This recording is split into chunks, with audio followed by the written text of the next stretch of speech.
Neil, good to have you with us on Sky News. Of course, the creditors actually have to vote on whether they want this plan to go ahead. Do they really want a stake in MGM? Is it worth having?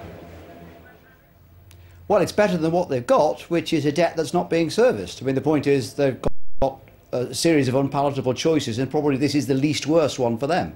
But we've because seen... if the studio starts work again, there's some chance of getting their money back.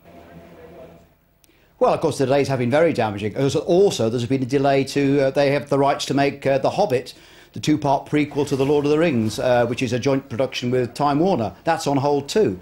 The problem is, as you say, the creditors have got to vote on this plan. That's due by October the 22nd, and 50% of the creditors, representing 2/3 of the value of the debt, have got to say yes. If they do, then the restructuring can start. But that will all take time, and until that's done, they can't start work on these films. And of course, it's very damaging, but, you know, what else can the creditors do?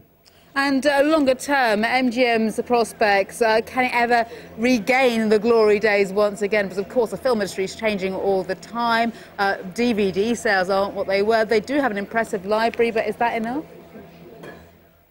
Well, it's obviously a very useful asset. The problem is that right now they've got a very big library. The trouble is that right now there's not much of a market for the sales of those. You know, television rights sales are down. As you say, DVD rental figures are down. Noticeable that only 2 weeks ago, Blockbuster Video also applied for Chapter 11 protection. Gives you an idea of what's going on in that market. But in the long run, of course, money is going to come from online distribution. Everyone in the film industry says that's the future. The trouble is no one knows quite how it's going to pan out or how long it's going to take. In the long run, that library will have a large value, but how long is the long run? That's the trouble. Yeah, that is the worrying thing, isn't it? Because anyone watching thinking, actually, what about The Hobbit? What about the James Bond film? Any words of reassurance you can give them, given all the uncertainty you're looking at?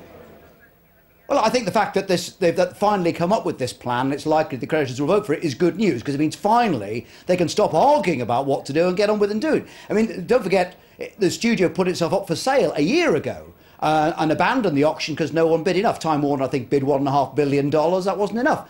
But at least now there's a plan. And, you know, no one wants bankruptcy or Chapter 11, but if it provides a way forward, it's the least worst option. Yes, as you say, the auction's failed. At least failed. it means progress. Absolutely. The auction's failed, and now we're having to look at this new plan. Yeah. Fingers crossed it will mean the way forward for MGM. Neil McCartney, thank you very much indeed for joining us there. Let's hope so. From Cambridge. Let's hope so. Bye-bye.